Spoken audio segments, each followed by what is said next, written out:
siguiendo una serie titulada Aprendiendo de las virtudes del Maestro. De alguna manera estamos mirando algunos textos a la luz de la palabra del Señor, mirando qué virtudes o cualidades, características fueron propias de nuestro Señor Jesucristo en su vida aquí en la tierra. Y nosotros tratamos de mirar al ejemplo supremo, ¿verdad? Al Maestro de los Maestros, a nuestro Señor Jesucristo, y tratar de imitar su ejemplo. Hemos aprendido a través de esta serie de estudios bíblicos, a través de este verano, acerca de la mansedumbre y humildad de Cristo.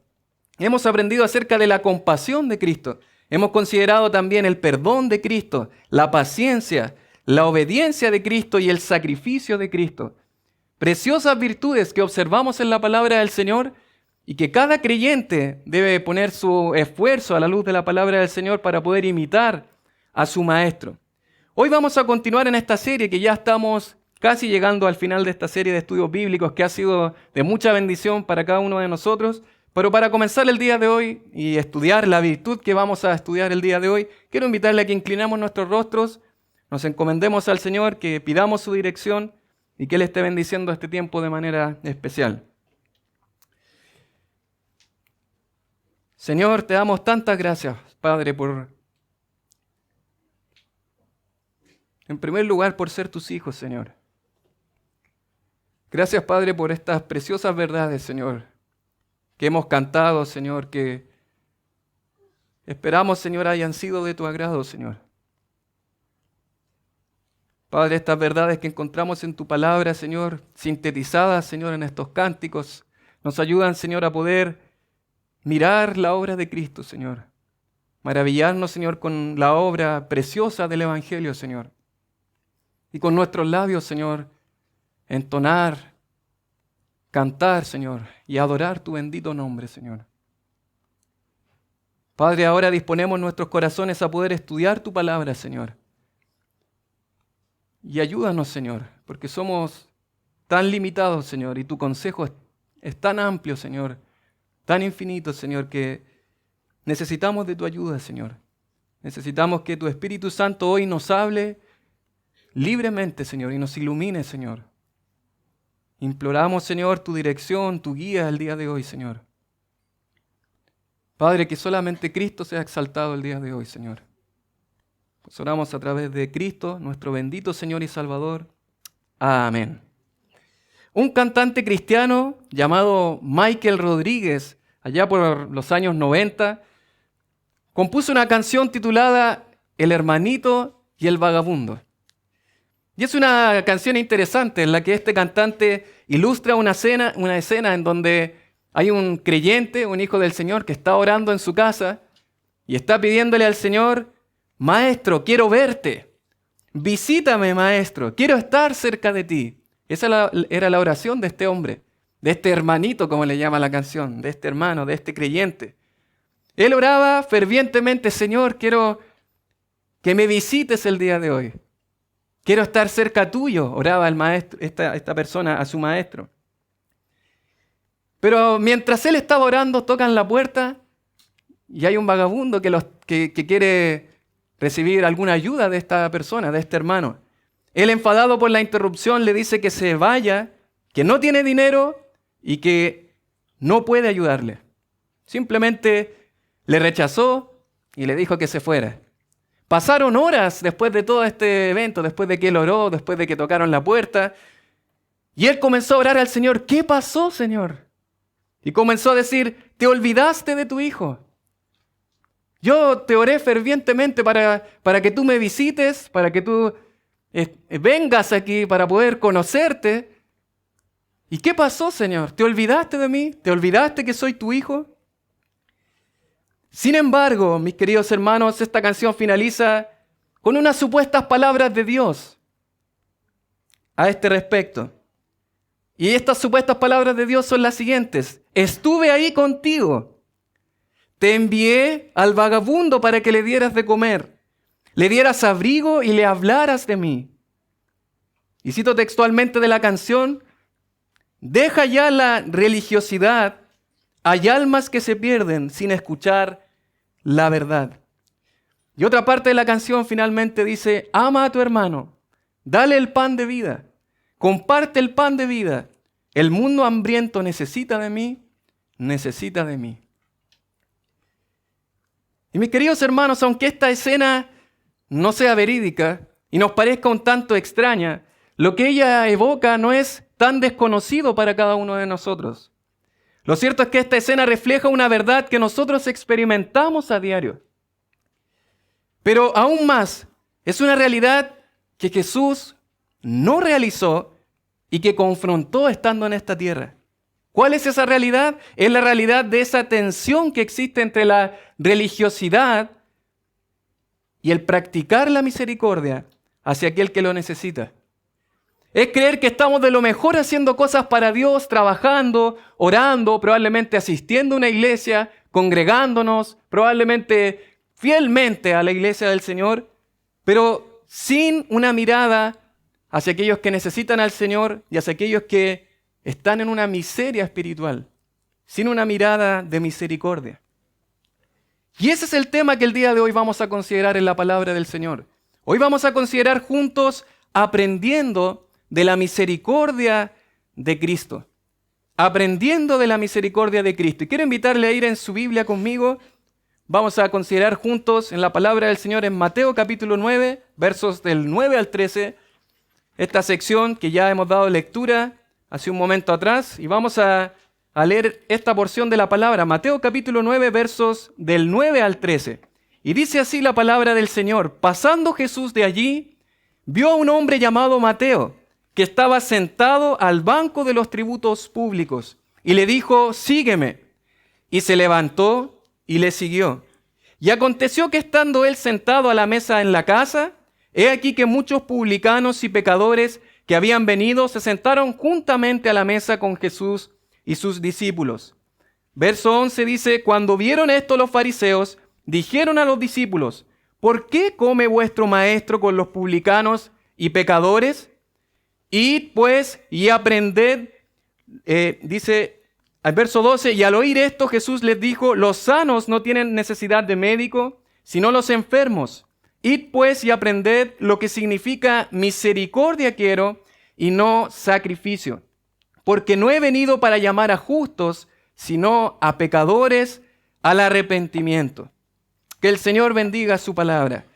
Es interesante la sección en la que estamos. Estamos ubicados en el Evangelio de Mateo y anteriormente hemos observado algunas características que tiene este Evangelio. Una de sus características es que Mateo no nos va a trazar la historia, la vida y el ministerio del Señor Jesucristo necesariamente de una manera cronológica, aunque sí en ocasiones lo va a hacer. Pero mayormente su escrito consta en 5 divisiones que tienen que ver con los 5 discursos que Mateo va a describir del Señor Jesucristo. Mateo escribiendo hacia judíos, tratando de mostrar que Jesús es el Mesías prometido. Muchas citas del Antiguo Testamento vamos a encontrar en el Evangelio de Mateo, cosa que por ejemplo en Marcos no vamos a ver tanto.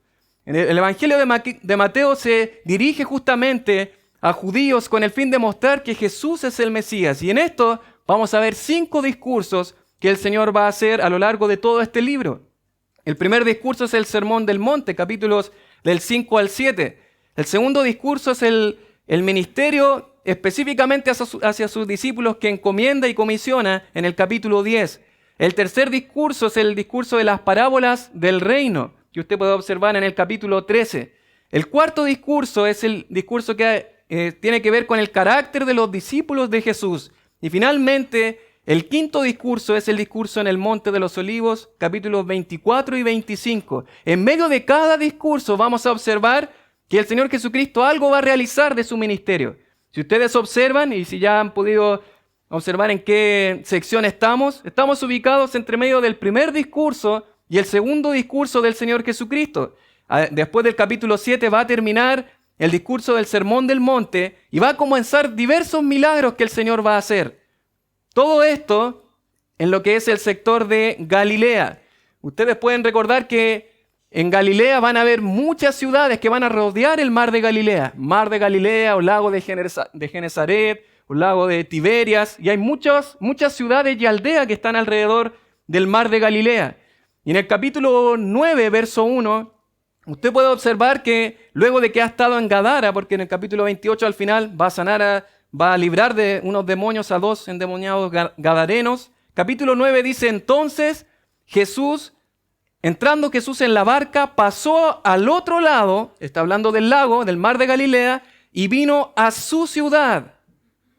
Y esto es interesante, no nos dice Mateo a qué ciudad, pero dice a su ciudad.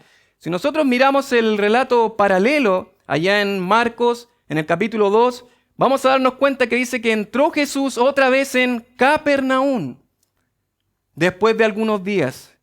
Entonces, básicamente lo que tenemos aquí es que el Señor Jesucristo estaba en Gadara, libró de los demonios, ¿verdad?, estos gadarenos, y va a ir al otro lado del mar de Galilea, y va a cruzar y va a ir a Capernaum, y es aquí en donde va a pasar tanto lo que es la sanación del paralítico, como es el llamamiento de Mateo. En Marcos, Mateo y en Lucas, en los 3 evangelios sinópticos, como ustedes pueden recordar, en estos 3 evangelios vamos a observar esta misma estructura. Va a sanar al paralítico y luego de eso va a llamar a Mateo.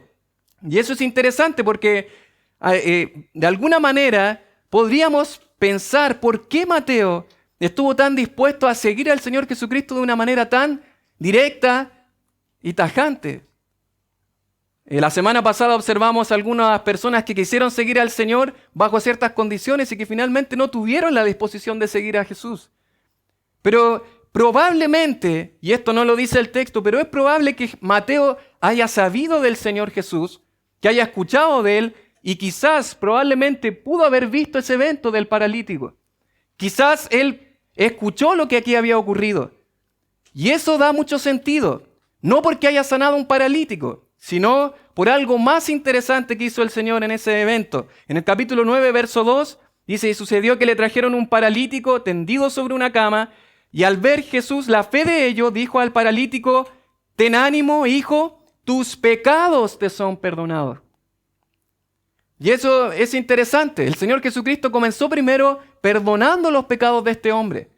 Y aquí es en donde empiezan a cavilar en sus corazones y decir, ¿qué está diciendo este hombre? Solo Dios puede perdonar pecados. Pero vamos a ver en el verso 5 que dice, porque ¿qué es más fácil, dice el Señor? ¿Qué es más fácil decir los pecados te son perdonados o decir levántate y anda? ¿Y qué sería más fácil decir? Bueno, perdonar los pecados sería más fácil porque nosotros no lo vemos. ¿Cierto? Él podría decir, te perdono tus pecados si nadie lo puede ver. No hay una evidencia externa. Pero ahora el Señor Jesucristo dice, pues para que sepáis que el Hijo del Hombre tiene potestad en la tierra para perdonar pecados, dice entonces al paralítico, levántate, toma tu cama y vete a tu casa. Entonces él se levantó y se fue a su casa. Y de esta manera externa, evidenció que había sanado al paralítico, pero evidenció también que había perdonado sus pecados. Y esto era increíble. Que este hombre de carne y huesos que pasaba ahí, por esos sectores, por Capernaum, estaba no solamente haciendo sanidades, milagros, sino que estaba perdonando pecados. Y yo me imagino que Mateo había oído esto. Yo tiendo a pensar de que Mateo sabía de este hombre y que probablemente veía en este hombre a alguien que podía también perdonar sus pecados, como lo había hecho con el paralítico. Y es en este contexto, mis queridos hermanos, en que nos encontramos en esta porción de la palabra del Señor. Dice ahí en el capítulo 9, verso 9, pasando Jesús de allí, vio a un hombre llamado Mateo, y es en donde se va a describir lo que es el llamamiento de Mateo, que va a estar descrito tanto en Mateo como en Marcos y en Lucas. Interesante, Mateo hablando de su propio llamamiento. Mateo está escribiendo estas palabras. Si usted observa a Mateo, podríamos decir es casi uno de esos apóstoles de los cuales no sabemos mucho porque no habla mucho. No lo vamos a ver hablando, así como Pedro, como otros apóstoles que prevalecen mucho porque siempre están hablando. Mateo es un apóstol que no va a estar hablando, pero que sabemos acerca de su pasado y de lo que va a ser el llamamiento del Señor en esta ocasión. Y a través de esta porción observamos, sin lugar a dudas, lo que va a ser el corazón del Señor Jesucristo al mirar a Mateo, al compartir también con pecadores y publicanos, y vamos a ver toda la misericordia del Señor en este relato. Toda la misericordia del Señor Jesucristo. La pregunta es, ¿qué significa esto de misericordia? ¿Qué es la misericordia?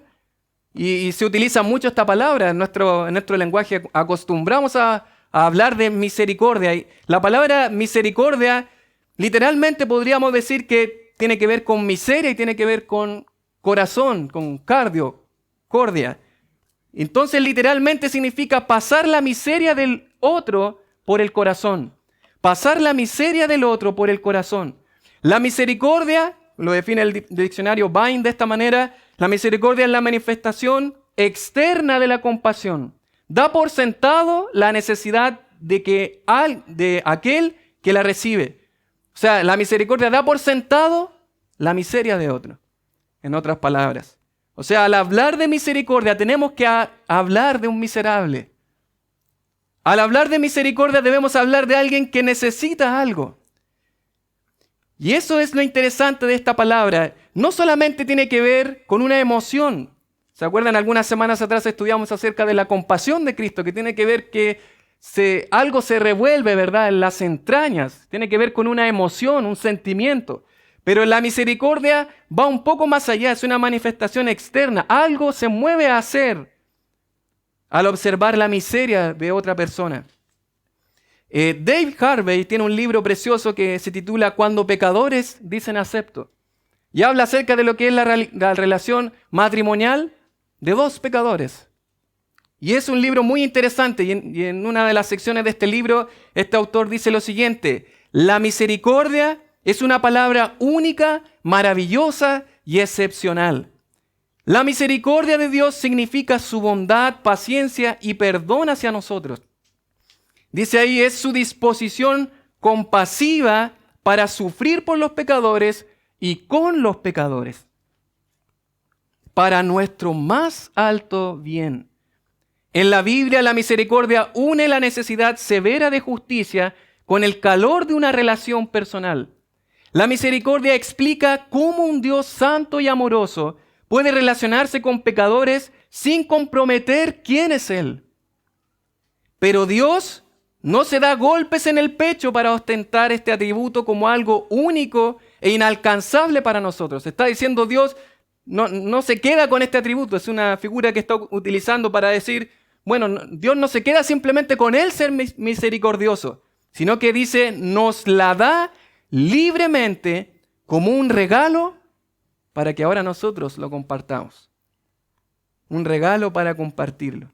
Es por eso que la palabra del Señor en Lucas 6:32 dice, sed pues misericordiosos, como también vuestro Padre es misericordioso. Y es interesante, mis queridos hermanos, tenemos que mirar, agradecer y maravillarnos con la misericordia del Señor, pero al mismo tiempo eso nos debe llevar a mirar nuestra miseria, nuestra condición, nuestra necesidad. ¿Cuántas veces vemos en los salmos que el salmista pide misericordia del Señor? Renueva tus misericordias. Y es muy interesante que en esta sección vamos a ver la misericordia del Señor Jesucristo en acción. En esta sección, mis queridos hermanos, vamos a considerar juntos dos ideas de la misericordia de Cristo para imitar a nuestro Maestro. ¿Quiere conocer de la misericordia del Señor? ¿Cómo el Señor Jesucristo llevó a cabo esta virtud preciosa, este atributo, esta preciosa cualidad del Señor? Bueno, la vamos a observar en este texto, en este llamamiento de Mateo, y vamos a considerar juntos dos ideas de la misericordia para imitar el ejemplo de nuestro Señor Jesucristo. En primer lugar, la primera idea que observamos en este texto es la misericordia demostrada. Ahí en el capítulo 9, versos del 9 al 11, dice la palabra del Señor, pasando Jesús de allí, vio un hombre llamado Mateo, que estaba sentado al banco de los tributos públicos, y le dijo, sígueme. Y se levantó y le siguió. Verso 10 dice, y aconteció que estando él sentado a la mesa en la casa, he aquí que muchos publicanos y pecadores que habían venido, se sentaron juntamente a la mesa con Jesús y sus discípulos. Cuando vieron esto los fariseos, dijeron a los discípulos, ¿por qué come vuestro maestro con los publicanos y pecadores. Y es un relato interesante porque vamos a observar a Mateo que no está tan descrito más o menos lo que hace Mateo en este pasaje, pero lo que Mateo era, según lo que dice Lucas capítulo 5, verso 27, dice, y vio a un publicano sentado al banco de los tributos públicos. En esta ocasión Mateo no se va a referir a sí mismo como publicano, pero sí lo va a hacer Lucas en el capítulo 5, verso 27, y sí lo va a hacer Mateo en el capítulo 10, cuando va a realizar el listado de los discípulos, ¿se acuerda? Y en esta ocasión dice Mateo el publicano. Pero la pregunta, mis queridos, es, ¿quiénes eran los publicanos? ¿Quiénes eran estos hombres? Para esto tenemos que recordar que el pueblo de Israel en este tiempo no está libre, ¿verdad? Está bajo el Imperio Romano. Y el Imperio Romano, la forma que tenía para poder conquistar a las civilizaciones, a los pueblos, era a través de lo que eran los impuestos.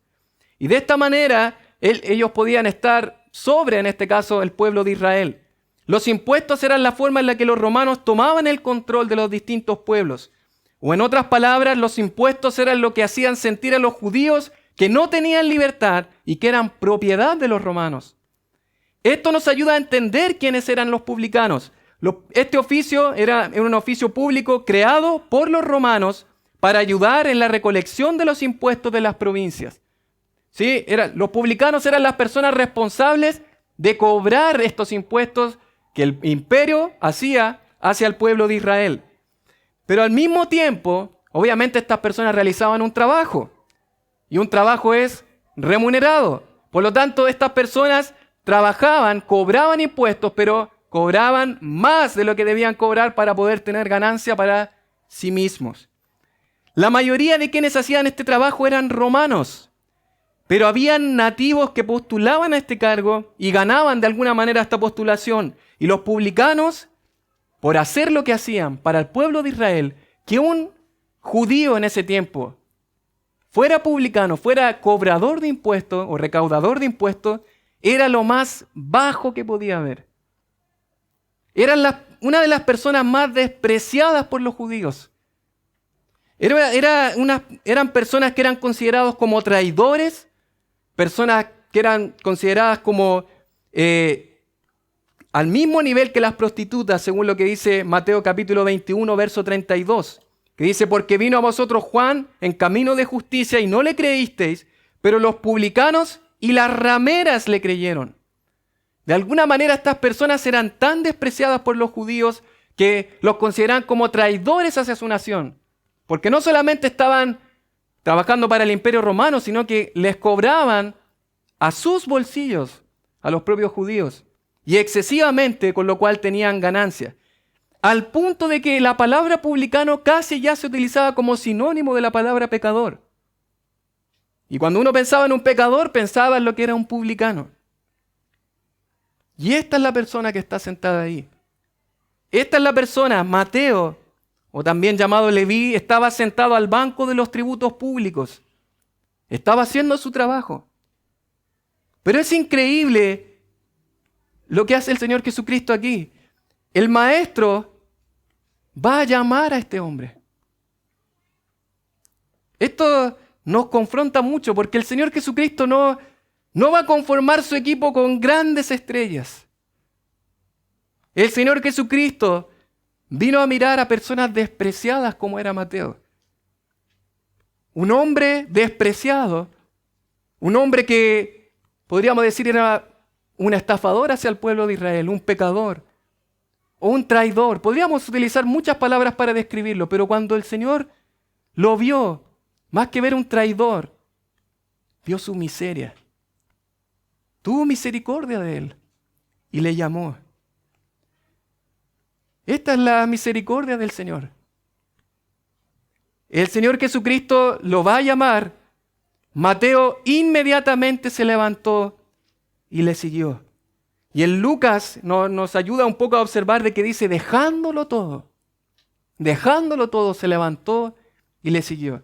Y es interesante porque otros apóstoles, por ejemplo, Pedro o los otros apóstoles que eran pescadores, los vamos a ver nuevamente pescando. ¿Se acuerdan? Al final del Evangelio de Juan. Pero nunca más vamos a ver a Mateo sentado en esa mesa donde él trabajaba.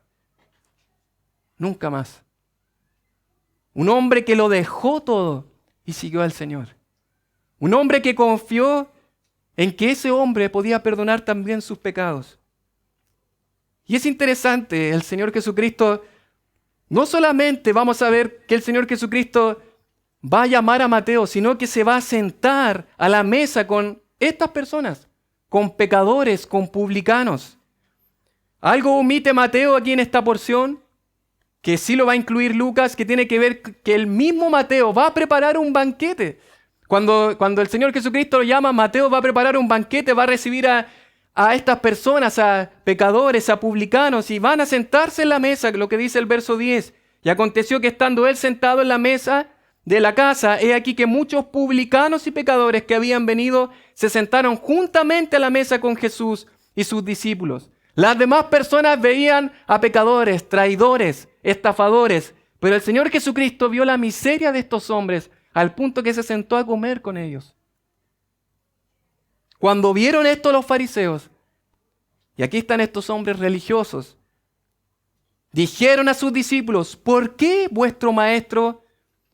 come vuestro maestro con los publicanos y pecadores? En otras palabras les está diciendo: ¿qué clase de maestro tienen ustedes? ¿Es un maestro que se sienta ahí a la mesa con los pecadores? ¿Cómo ustedes siguen a ese hombre? En otras palabras les está diciendo a los discípulos. ¿Cómo ustedes están siguiendo a ese hombre que está ahí sentado con la escoria de la nación? Bueno, mis queridos, aunque estos eran personas religiosas, muchas veces no estamos muy lejos de esa mirada religiosa. Muy falta de compasión y de misericordia.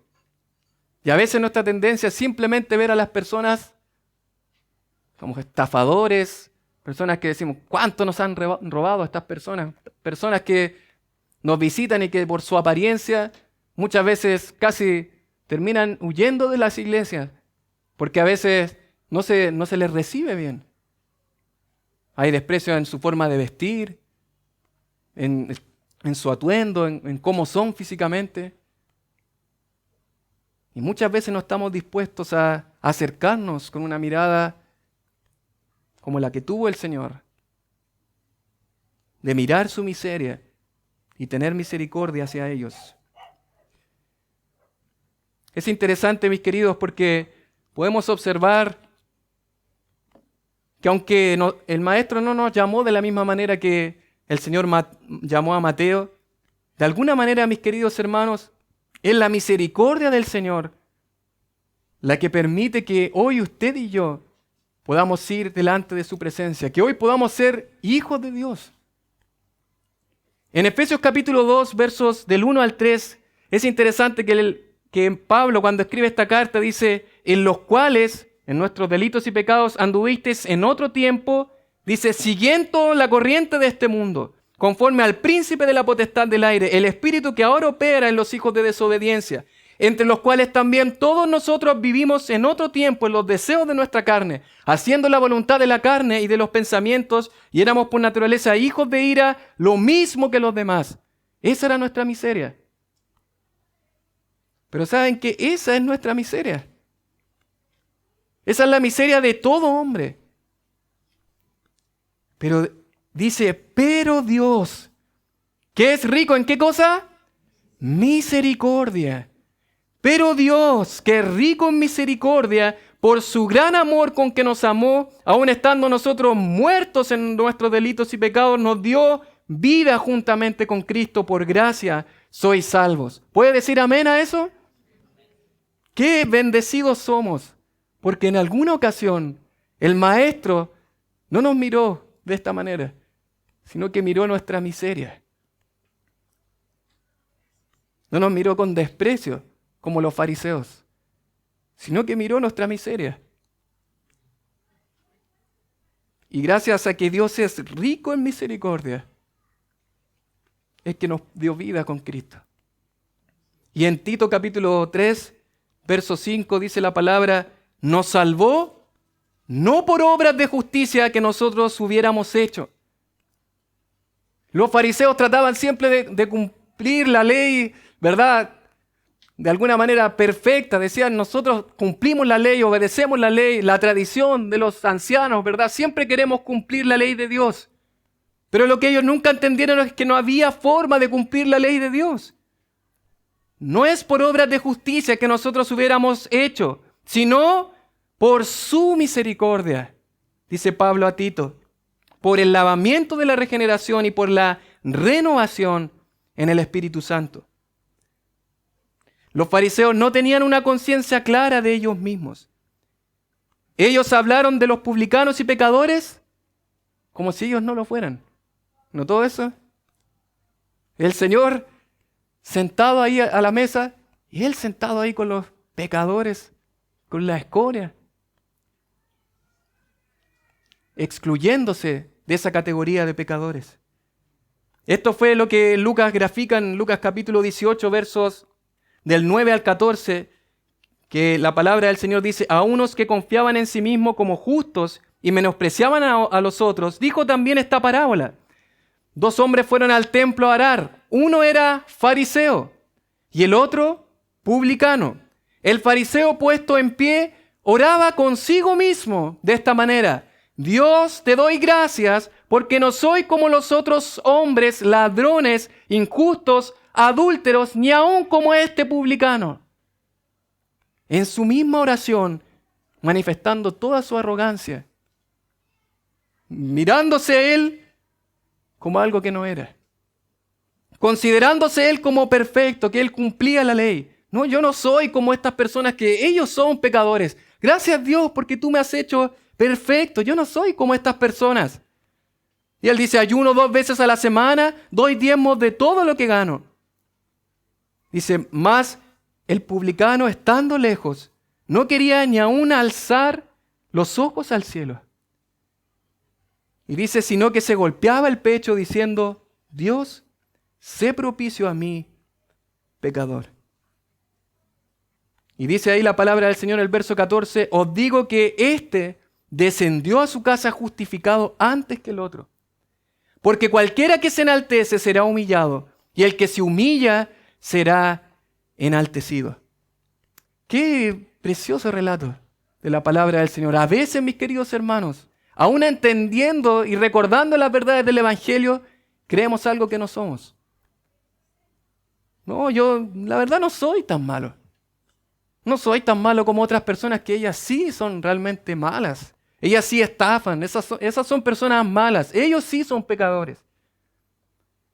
Sin embargo, mis queridos hermanos, muchas veces nos jactamos de querer tener buena doctrina, buena teología. ¿Sabe cuál es una buena teología? Es considerarnos miserables delante de Dios. Considerarnos pecadores delante de Dios, que no pueden hacer nada delante de Dios.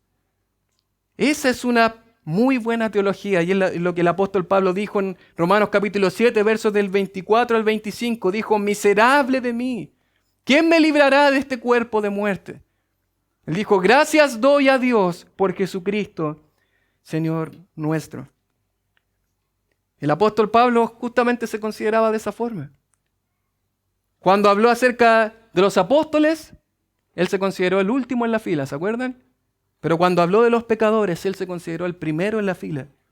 En 1 Timoteo capítulo 1, verso 15 dijo: palabra fiel y digna de ser recibida por todos, que Cristo Jesús vino al mundo para salvar a los pecadores, de los cuales, dijo él, yo soy el primero. Mis queridos hermanos, a veces nosotros naturalmente tendemos a querer decir: no, yo esto lo gané por mis propias fuerzas.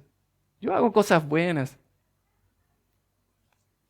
Una verdadera teología, una verdadera doctrina que está basada en la palabra de Dios es considerarnos menesterosos, miserables, que no podemos hacer nada si no fuera por la misericordia del Señor que le movió a salvar a un vil pecador. Por eso en Mateo 5, verso 3 dice: bienaventurados los pobres en espíritu, porque de ellos es el reino de los cielos. Aquellos que reconocen su bancarrota espiritual, aquellos que no pueden hacer nada, solo les queda clamar al Señor por misericordia.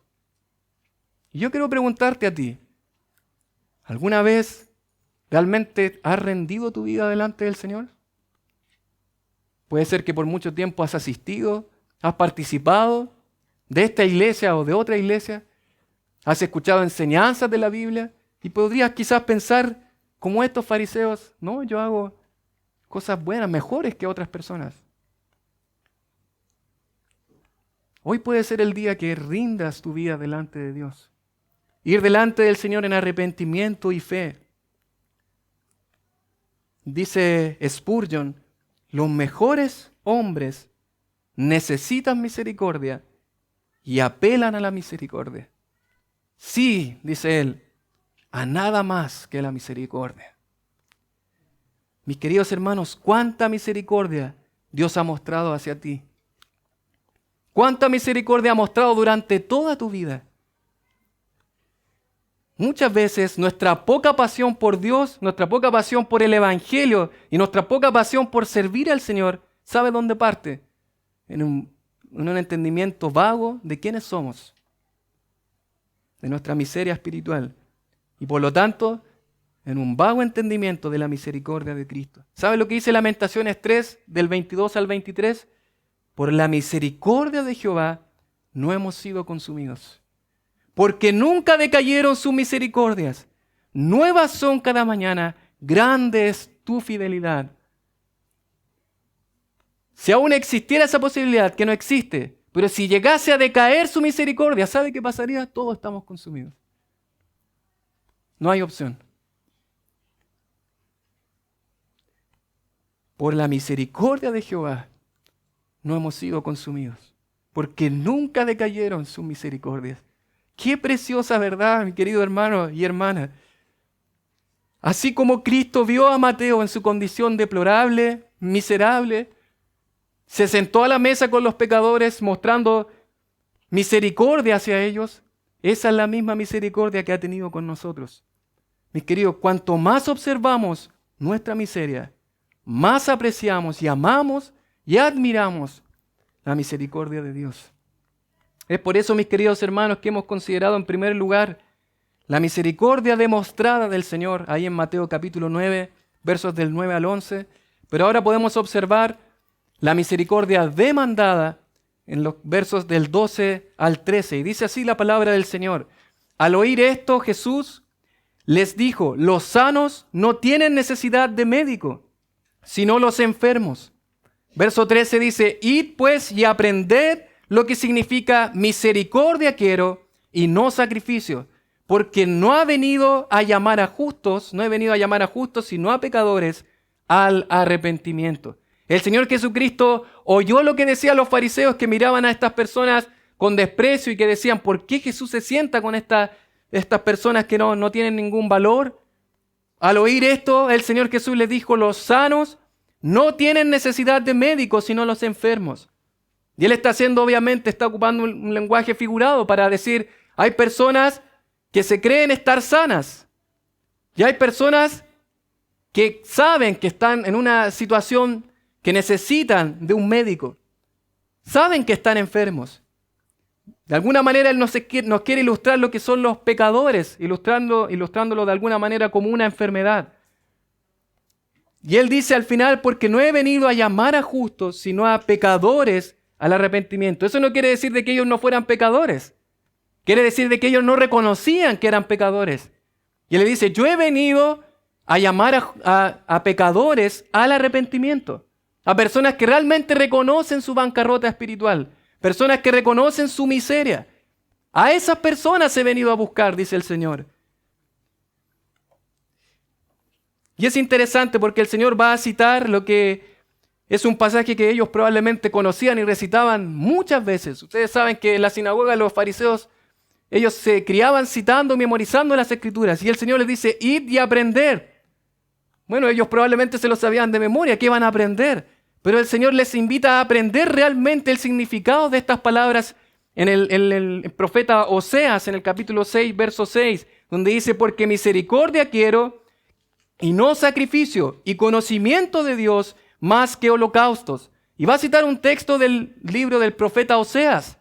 El profeta Oseas, que fue un profeta que denunció la infidelidad del pueblo de Israel delante de Dios, pero una infidelidad, pecado del pueblo de Israel, que al mismo tiempo ellos seguían haciendo sus ceremonias, seguían haciendo sacrificios, seguían ofreciendo a Dios lo mejor, entre comillas. Y en medio de todo eso, mientras ellos seguían haciendo estas cosas, Él les dice, misericordia quiero y no sacrificio. Porque hay algo más importante que ofrecer y hacer sacrificios de manera religiosa, así como este hombre al principio, ¿verdad? Que de manera religiosa quería tener una relación con Dios, pero ellos estaban olvidando la misericordia. Nuevamente Mateo va a citar este texto allá en Mateo capítulo 12, verso 7. Si usted observa ahí conmigo, Mateo capítulo 12, verso 7, va a citar nuevamente este texto. El Señor Jesús va a decir, y si supieseis qué significa misericordia quiero y no sacrificio, no condenaríais a los inocentes. De esta manera, vemos claramente que lo que está haciendo aquí el Señor Jesucristo está condenando esta práctica de ser un religioso, hacer las cosas, podríamos decir, ellos participaban, se congregaban, ellos citaban la ley, ellos hacían sus sacrificios, iban diariamente al templo, pero esto no era suficiente, esto no era lo importante. Ellos estaban haciendo sacrificios y cosas y se estaban olvidando de la misericordia. Sus corazones realmente estaban lejos del Señor, hacían cosas simplemente por hacerlas. Es por eso que en Mateo 23, Mateo 23, recuerde que esa es, podríamos decir, la oda a los fariseos, la oda al hipócrita. Una y otra vez les va a repetir, ¡ay de vosotros, escribas y fariseos hipócritas! Y les va a decir, porque diezmáis la menta y el eneldo y el comino, y dejáis lo más importante de la ley. ¿Qué cosa dice? La justicia, la misericordia y la fe. Esto era lo necesario hacer sin dejar de hacer aquello. Y esto justamente es lo que vamos a ver que el Señor denunció muchas veces a través de los profetas. Si usted observa Miqueas capítulo 6, verso 6, dice, ¿con qué me presentaré ante Jehová y adoraré al Dios Altísimo? ¿Me presentaré ante Él con holocaustos, con becerros de un año? Lo mejor. ¿Se agradará Jehová de millares de carneros o de 10,000 arroyos de aceite? ¿Daré mi primogénito por mi rebelión, el fruto de mis entrañas por el pecado de mi alma? Y el verso 8 dice, oh hombre, Él te ha declarado lo que es bueno. ¿Y qué pide Jehová de ti? Solamente hacer justicia y amar misericordia y humillarte ante tu Dios. Y mis queridos hermanos, estamos expuestos constantemente a ser religiosos y no misericordiosos. Asistir, cantar, presentar lo mejor, mejores carneros, sacrificios. Visiblemente hoy se ve todo precioso, pero todo esto lo podemos hacer de una manera religiosa como los fariseos y sin considerar la misericordia, sin mirar a aquel que necesita al Señor, sin mirar a aquellas personas que necesitan de la misma misericordia que yo recibí. Por eso en Mateo capítulo 5, verso 7, dice la palabra del Señor, bienaventurados los misericordiosos, porque ellos alcanzarán misericordias. Mis queridos hermanos, cuando estamos conscientes, al igual que Mateo, de nuestra necesidad constante de la misericordia de Dios, miraremos también a los demás de esta manera. Eso es lo que vamos a hacer. Vamos a mirar a los demás como personas que necesitan de la misma misericordia que nosotros recibimos. Los miraremos como personas miserables también. No los acusaremos ni diremos, esas son personas malas, perversas, sino que los miraremos con la misericordia que el Señor nos miró. Cuando consideramos cuánto Dios nos ha perdonado y cuánta misericordia ha demostrado hacia nosotros, más nos daremos cuenta que lo que nos han hecho a nosotros puede ser mirado también con ojos de misericordia. Mis queridos hermanos, para ir finalizando, solo quiero considerar 3 maneras prácticas en las que usted y yo podemos imitar a nuestro Maestro, que nos demanda misericordia.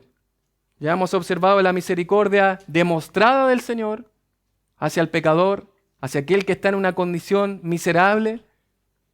Y hemos observado la misericordia demandada, que el Señor nos demanda a nosotros, aprender y ser misericordiosos. Pero vamos a observarlo en 3 áreas de manera práctica.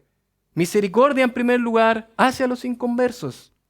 Y es justamente lo que dice Mateo capítulo 9, verso 13. Id pues y aprended lo que significa misericordia quiero y no sacrificio, porque no he venido a llamar a justos, sino a pecadores al arrepentimiento. Mis queridos, ¿cómo miramos nosotros a las personas que nos rodean? Las miramos con desprecio. No, yo soy bueno, yo asisto a la iglesia, yo soy una persona buena. Y miro con desprecio a las personas que están en una condición deplorable sin el Señor. ¿Cómo miramos a las personas que asisten? ¿Cómo las recibimos? Miramos con esa mirada del Señor, como miró a Mateo, una persona despreciada. ¿Cómo miramos a aquellos que no conocen al Señor, a los inconversos? En segundo lugar, mis queridos, no solamente la misericordia hacia los inconversos, sino también misericordia hacia los necesitados. Ahí en Santiago capítulo 1, verso 27, él dice, la religión pura y sin mácula delante de Dios el Padre es esta, visitar a los huérfanos y a las viudas en sus tribulaciones y guardarse sin mancha del mundo. Y Santiago va a hacer eso. Nos va a hablar de la práctica, ¿verdad?, de la fe. No tiene sentido, ¿verdad?, decir, alguien me está diciendo que está padeciendo necesidad y yo simplemente le digo, bueno, que el Señor te bendiga, voy a orar por ti y yo no hacer nada. Nada me mueve a actuar con misericordia. Misericordia también hacia los necesitados. ¿Cuántas personas que nos rodean pueden estar hoy necesitando ayuda material, práctica? Personas que probablemente no hablan, que no lo dicen. Pero otra manera de mostrar misericordia es misericordia hacia los necesitados. Ahí en Lucas capítulo 10, verso del 36 en adelante nos va a mostrar la historia, ¿verdad?, del buen samaritano y va a terminar diciendo, ¿quién pues de estos 3 te parece que fue el prójimo del que cayó en manos de los ladrones? Él dijo, el que usó de misericordia con él. Entonces Jesús le dijo, ve y haz tú lo mismo. Haz tú lo mismo. En segundo lugar, no solamente una misericordia hacia los inconversos, sino también una misericordia hacia los necesitados. Nosotros observamos que nuestro Maestro se caracterizó por eso, mirar a los necesitados, a las personas que eran despreciadas por la sociedad, como eran los romanos, los centuriones, las mujeres, leprosos. Y a todas ellas el Señor ayudó. Necesitamos imitar también a nuestro Maestro y ser misericordiosos hacia los necesitados. Pero también finalmente, mis queridos, misericordia hacia los hermanos. Y ahí en Efesios capítulo 4, verso 32 dice, antes sed benignos unos con otros, misericordiosos, perdonándoos unos a otros, como Dios también os perdonó a vosotros en Cristo. Porque en ocasiones las personas también nos van a fallar. Hermanos probablemente me van a ofender. Probablemente he sido herido por algún hermano. Probablemente algún hermano ha pecado, me ha ofendido. Pero es aquí donde yo también puedo imitar la misericordia de mi Señor. Misericordia hacia los hermanos. Dice, antes sed benignos unos con otros. ¿Qué dice? Misericordiosos. Misericordiosos. La misericordia aplicada hacia los hermanos se va a reflejar en la bondad, en el perdón. Como Dios también os perdonó a vosotros en Cristo. Cuando yo considero la misericordia que Dios ha tenido hacia mi vida, ¿cómo yo no voy a actuar de la misma manera hacia mis hermanos? ¿Cómo algo no me va a mover a actuar con misericordia con mis hermanos? ¿Recuerda usted la historia de la parábola de los dos deudores? En este relato encontramos, ¿verdad?, a este rey que tiene a sus siervos. Y hay una persona, ¿verdad?, que tiene una deuda tremenda con este rey. Y dice ahí en el verso 25 del capítulo 18 de Mateo, dice, a este, como no pudo pagar, ordenó su señor venderle y a su mujer e hijos y todo cuanto tenía, para que se le pagase la deuda. Y estamos hablando de una deuda que eran 10,000 talentos. Es una deuda que actualmente, esta deuda de 10,000 talentos, equivale a más o menos, si trabajáramos 200,000 años de trabajo de un trabajador común. A eso equivale la deuda. Serían aproximadamente de 6 a 8 billones de dólares. Y en peso chileno no lo sé ni decir. Es decir, en otras palabras, una deuda imposible de pagar. Imposible. Tendríamos que vivir 200,000 vidas para poder pagar esa deuda. Y dice el verso 26, entonces aquel siervo postrado le suplicaba diciendo, Señor, ten paciencia conmigo y yo te lo pagaré todo. Le suplicó, Señor, ten paciencia conmigo, yo te lo voy a pagar. Pero en el verso 27 dice, el Señor de aquel siervo, movido a misericordia, le soltó y le perdonó la deuda. La misericordia en acción perdona la deuda, pero lo terrible e interesante de esta historia, de este relato, es que vamos a observar que esta misma persona, este mismo hombre al cual se le perdonó esta deuda imposible de pagar, dice, pero saliendo aquel siervo, halló a uno de sus consiervos que le debía 100 denarios. ¿Sí? Y estos 100 denarios, básicamente podríamos decir que estos 100 denarios tienen que ver de 10,000 a 15,000 dólares. 10 a 15,000 dólares. Esto más o menos equivale como a un tercio del salario anual. Nada comparado a 200,000 años trabajando.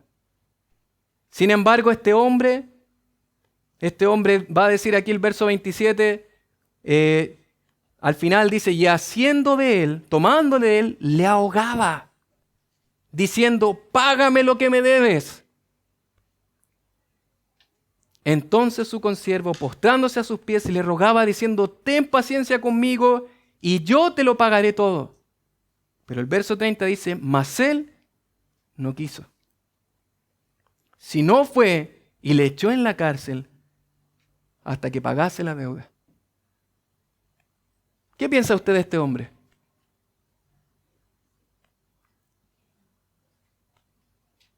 Podríamos decir, qué hombre más hipócrita, ¿no?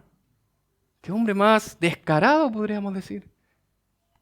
Una deuda imposible le ha sido recién perdonada. Él suplicó por esta deuda de 200,000 años trabajando y le fue perdonada. Y él ahora, por esta miseria de plata, él no quiere perdonar.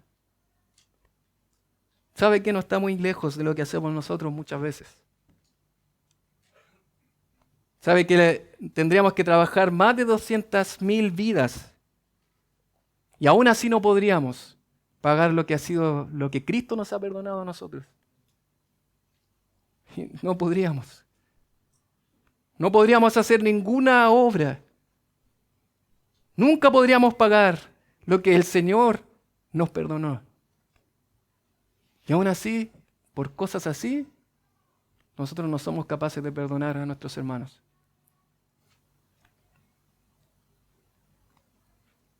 Nuestro Dios fue movido a misericordia y nosotros nunca nos movemos a misericordia por mi hermano que me falló. Yo le invito, mi querido hermano, si hay algo ahí en su corazón, algo que no ha perdonado hacia alguien que le ha fallado, le ha ofendido, recuerda cuánta misericordia Dios tiene contigo. No solamente Él te rescató, sino que hoy sigue renovando su misericordia diariamente. Mis queridos hermanos, es de esperar que hoy podamos ir delante de nuestro Señor confesar nuestros pecados. Si he sido falto de misericordia hacia los inconversos, hacia los necesitados, hacia mis hermanos, vamos al Señor. Porque las buenas noticias es que hay perdón a través de la sangre de Cristo. ¿Lo cree? Entonces vaya al Señor. No hay pecado que no pueda ser cubierto por la sangre de Cristo. Él ya pagó por sus pecados. Oramos al Señor. Oh Señor, te damos tantas gracias, Padre, porque a través de este relato podemos aprender de la misericordia de nuestro Maestro, Señor, que demostró su misericordia al mirar a un hombre y al sentarse con estos hombres, que nadie más quería hacerlo, Señor. Para los otros eran personas despiadadas, traidoras, pero para nuestro Señor Jesucristo fueron el objeto de su misericordia, Señor. Gracias por ese ejemplo, Señor, porque nuestro mismo Maestro ahora nos demanda a nosotros ser misericordiosos, Señor. Padre, ayúdanos, Señor, porque diariamente nos cuesta recordar, Señor, cuánta misericordia has tenido a favor nuestro, Señor. No nos alcanza la vida, Señor, para pagar todo lo que tú has hecho, Señor. Gracias, Señor. Gracias por Cristo, por enseñarnos a través de su vida, Señor. Ayúdanos, Señor, a poder ser misericordiosos, Señor, los unos con los otros, Señor. Te lo rogamos, Señor, en Cristo nuestro Salvador. Amén.